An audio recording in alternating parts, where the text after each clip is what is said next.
తల్లిదండ్రులు కావాలని మీ కలను సాకారం చేసుకోండి. ఓఎస్ఎస్ ఫర్టిలిటీ వారి తక్కువ ధర సంతానోత్పత్తి చికిత్సతో అపాయింట్మెంట్స్ కొరకు కాల్ చేయండి 7825893604. నలుగురు బీఆర్ఎస్ ఎమ్మెల్యేలు సీఎం రేవంత్ రెడ్డిని కలవడం దుమారం రేపుతోంది. నియోజకవర్గ సమస్యలపై సీఎంను కలిస్తే తప్పేంటని గులాబీ ఎమ్మెల్యేలు చెబుతున్నారు. లోక్సభ ఎన్నికల తర్వాత బీఆర్ఎస్ మొత్తం ఖాళీ అవుతుందని కౌంటర్ ఇచ్చారు రఘునందన్ రావు.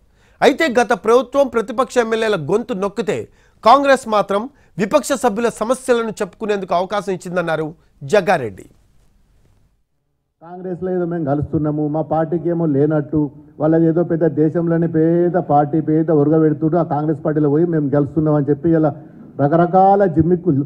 మా పార్టీ ఉన్నంతసేపు మేము ఉన్నంతసేపు గులాబీ జెండా నిష్పెట్టి కేసీఆర్ నిష్పెట్టి ఎక్కడ పోయే అవసరము లేదు, మాకు ఉద్దేశము లేదు. మేము ఇప్పుడు కాదు, మళ్ళీ ముఖ్యమంత్రి గారిని నిన్న కలుసుడు కాదు, ఇంకా 100 సార్లు కూడా కలుస్తాం. ఫోటో కాదు, ప్రోటో కాదు, ఇంకో కాల్ ఉంది నేను వెనకాల. పొద్దుగానే కాల్ చేసిరు, పొద్దుకు అపాయింట్మెంట్ వచ్చిందా? కాంగ్రెస్ ఎమ్మెల్యేలు 65 మంది ఇంకా రేవంత్ రెడ్డిని కలిసిరో కలవలేదో నాకైతే తెలియదు, కానీ అప్పుడే బీఆర్ఎస్ పోయి కలుస్తున్నారు, అపాయింట్మెంట్లు వస్తున్నాయి. ఏమవుతుందో ఒక్కసారి అర్థం చేసుకొని 45 రోజులుగానే బిడ్డ అధికారం పోయి ప్రోటోకాల్ కోసం పోయిన ముఖ్యమంత్రి దగ్గరికి ఏమని చెవులో క్యాబేజ్ పెడతారా పోయి? పార్టీ మారుతున్నామని చెప్పుర్రి, ఉంటారా చెప్పుర్రి.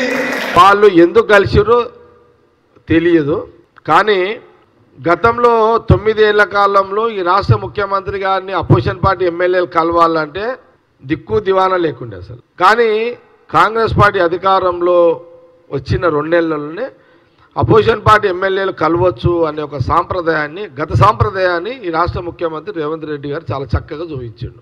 బండారు దత్తాత్రేయ గారు కిషన్ రెడ్డి గారు సీఎంలో కలవడానికి వస్తుండే అప్పుడు సమైక్య రాష్ట్రంలో.